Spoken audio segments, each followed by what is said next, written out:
আমি এখানে একটা কথা বলতে চাই যে অমুসলিমরা যে কোনো প্রশ্ন করতে পারেন, আলোচনার ভেতরে আলোচনার বাইরে, এটা একটা সুযোগ, আর এই সুযোগ সবসময় আসে না।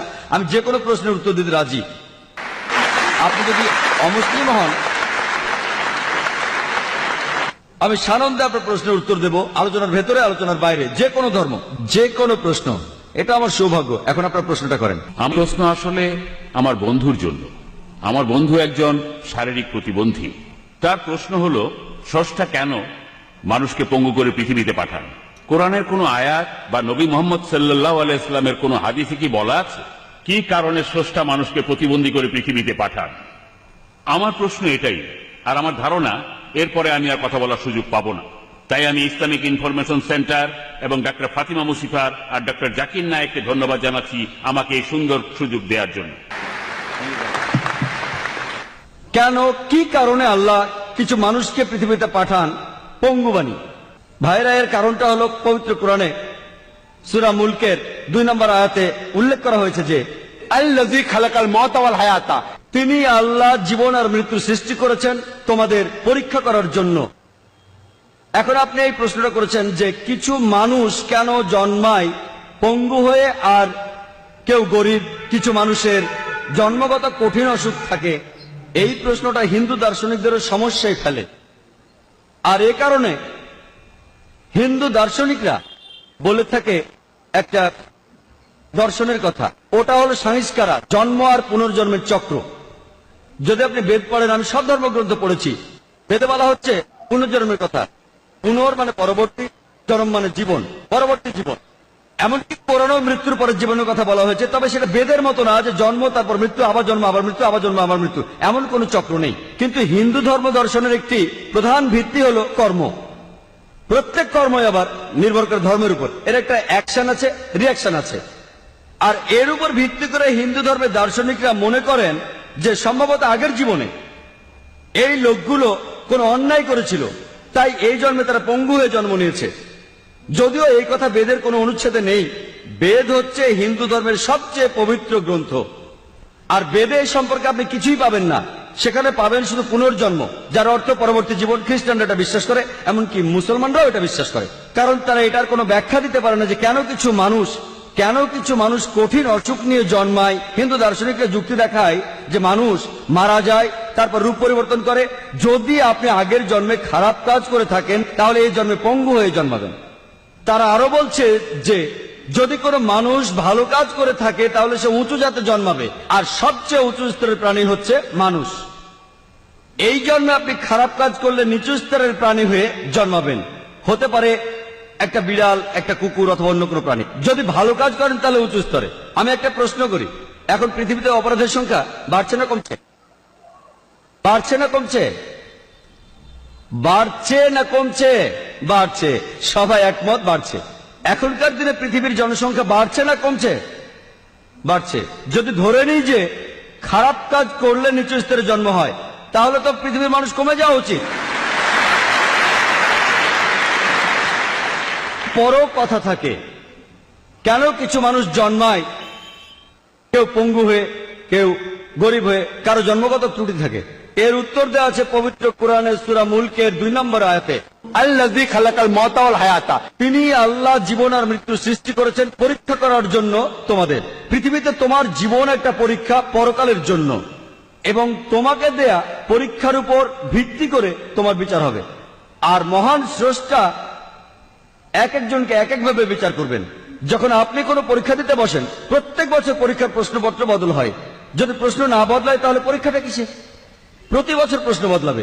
একইভাবে আল্লাহ সুবহানাহু ওয়া তাআলা বিভিন্ন মানুষকে বিভিন্নভাবে পরীক্ষা করেন। তিনি কিছু মানুষকে সম্পদ দেন, আর যদি কাউকে সম্পদ দেন, ইসলামী শরিয়া বলে আপনার অতিরিক্ত সম্পদের 2.5% দান করে দিতে হবে, যেটাকে বলা হয় যাকাত। আর গরিব মানুষকে কোনো জাকাত দিতে হবে না, সেই 100তে 100 পাবে জাকাতে। আর ধনী লোক, তাদের জন্য স্বর্গে যাওয়া খুবই কঠিন হয়ে যাবে। যীশু খ্রিস্ট বলেছেন ধনী লোকের পক্ষে স্বর্গে যাওয়া অসম্ভব, আর মহানবী সাল্লাল্লাহু আলাইহি ওয়াসাল্লাম বলেছেন এটা খুবই কঠিন ধনী লোকের পক্ষে সহজে বেহেশতে যাও।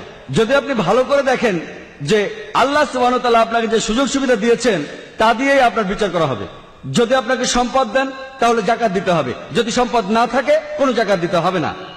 কিছু মানুষকে তিনি পঙ্গু বানিয়ে পৃথিবীতে পাঠান, তারা পঙ্গু হয়ে জন্মায়।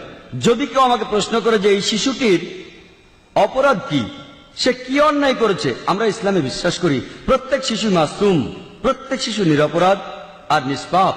কিন্তু যখন সে এভাবে জন্মাচ্ছে, হতে পারে যে আল্লাহ কোরআনে বলেছেন তোমার সম্পত্তি, তোমার সন্তান, তোমার স্ত্রী হলো তোমার জন্য পরীক্ষা। এটা বাবা মার জন্য পরীক্ষা হতে পারে। হয়তো আল্লাহ বাবা মাকে পরীক্ষা করছেন, হয়তো বাবা মা আল্লাহকে খুব মানে, হতে পারে তারা খুব ধার্মিক। এখন আল্লাহ তাআলা তাদের আরো কঠিন পরীক্ষায় ফেলেছেন যে এবার তোমাদের সন্তানকে পঙ্গু বানালাম। স্রষ্টা দেখতে চাইছেন এখনো সেই বাবা মা আল্লাহকে বিশ্বাস করে কিনা। আর পরীক্ষা যত কঠিন, পুরস্কারও তত বড়। যেমন ধরেন, আপনি যদি বিএ তার মানে গ্র্যাজুয়েশন পরীক্ষা দেন, এটা খুব সহজ। কিন্তু আপনি যখন মেডিকেল গ্র্যাজুয়েশন পরীক্ষাটা দেবেন, সেটা বেশ কঠিন। কিন্তু আপনি যখন এমবিবিএস পাস করবেন, নামের আগে লেখা হবে ডাক্তার, পরীক্ষাটা কঠিন, কিন্তু যখনই আপনি পাস করবেন আপনি ডাক্তার। সম্মানটা অনেক বেশি। পরীক্ষাটা যত কঠিন, পুরস্কার তত বড়। তাহলে আল্লাহ বিভিন্ন মানুষকে বিভিন্ন ভাবে পরীক্ষা করেন। একজন মানুষ পঙ্গু হয়ে জন্মেছে, তার মানে এই না যে সে আগের জন্মে অন্যায় করেছে, সে নিষ্পাপ। সে যে পঙ্গু, এটা হয়তো তার বাবা মায়ের জন্য পরীক্ষা, হতে পারে এটা তার নিজের জন্যও পরীক্ষা। আল্লাহ তাকে পরীক্ষা করতে চান যে সে এখনো স্রষ্টাকে বিশ্বাস করে কিনা। আর এজন্য আল্লাহ কিছু মানুষকে গরিব বানান, তারা দরিদ্র হয়ে জন্ম নেয়। আবার কিছু মানুষকে ধনী বানান, কিছু মানুষ ভালো স্বাস্থ্য নিয়ে জন্মায়, আর কেউ পঙ্গু হয়ে জন্মায়। আল্লাহ বিচার করেন পরীক্ষার উপর ভিত্তি করে। চিন্তা করেন, 100 মিটার দৌড় প্রতিযোগিতায় কিছু লোক থাকে পঙ্গু, তারা 50 মিটার থেকে শুরু করে, কারণ হয়তো তার পায়ে সমস্যা আছে, আর এই কারণে সে শুরু করে 50 মিটার আগে থেকে। যদি আল্লাহ দেখেন যে কোনো মানুষের কাছ থেকে কিছু সুযোগ সুবিধা কেড়ে নেওয়া হয়েছে, তাহলে তিনি সেভাবেই বিচার করবেন। যদি পরীক্ষার প্রশ্ন কঠিন হয়, তাহলে টিচার সহজভাবে খাতা দেখেন, আর যদি প্রশ্ন সহজ হয়, তাহলে টিচার একটু কঠিনভাবে খাতা দেখে থাকেন। আর আল্লাহ তাআলা এক এক মানুষকে এক এক ভাবে তৈরি করেছেন, বিভিন্ন রঙে, বিভিন্ন ভাষায়, আলাদা আলাদা পরিবেশে। আর আল্লাহ সুবহানাহু ওয়া তাআলা যাকে যে পরিবেশ দিয়েছেন, যে সুযোগ সুবিধা দিয়েছেন, সেইভাবেই তার বিচার করবেন। আশা করি উত্তর পেয়েছেন।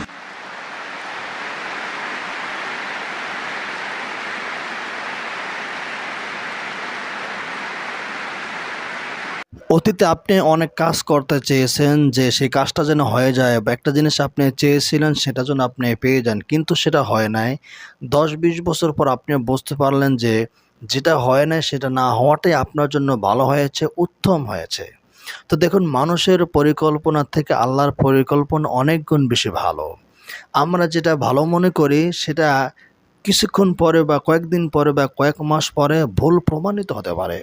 অনেক সময় এমন হয় না যে আমরা একটা কাজ করতে যাই, কিছুদিন পরে আমরা বুঝতে পারি যে আমাদের কাজটা ভুল হতে যাচ্ছে, আমার জন্য এটা ক্ষতির কারণ হয়ে দাঁড়াচ্ছে।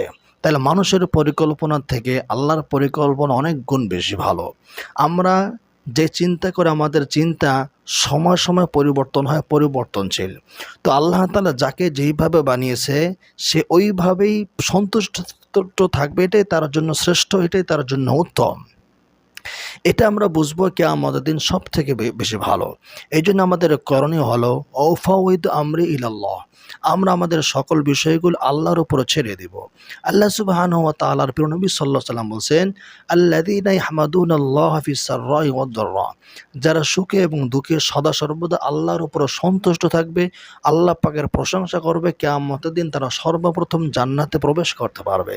সুবহানাল্লাহ। তাই বন্ধুগণ, আপনি ধনী হন, এটা আপনার জন্য পরীক্ষা। আপনি গরিব হন, এটা আপনার জন্য পরীক্ষা। আপনি পঙ্গু হন, এটা আপনার জন্য পরীক্ষা। আপনি অন্ধ হন, এটা আপনার জন্য পরীক্ষা।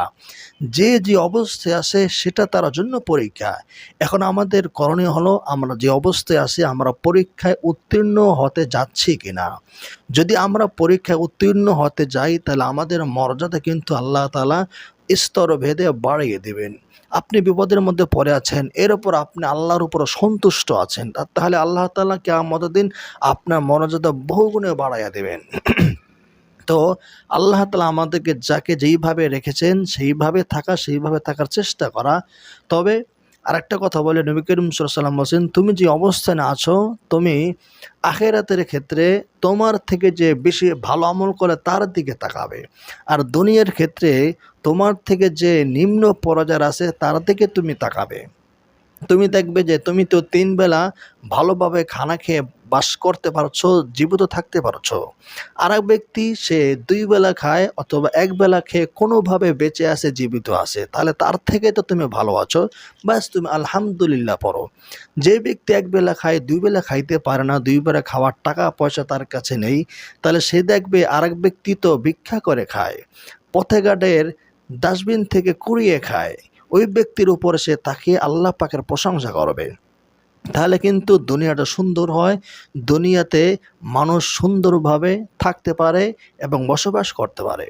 হযরত আবু বকর সিদ্দিক রাদিয়াল্লাহু তাআলা আনহু বলছেন, আমি ধনী হয়েছি অল্পে তুষ্টি দিয়ে।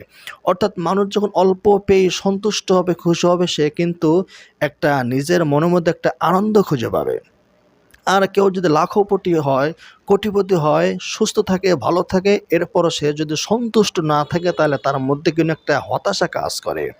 আর কেউ যদি যা পেয়েছে তা নিয়ে খুশি আছে, আলহামদুলিল্লাহ বলে, তাহলে সে গরিব হলেও, পঙ্গু হলেও, সে কিন্তু ধনী থেকেও, সুস্থ সবল মানুষ থেকেও মহা খুশি, মহা হ্যাপি। আল্লাহ তাআলা এই বিষয়টি বোঝার আমাদেরকে তৌফিক দান করুন, বলুন আমিন।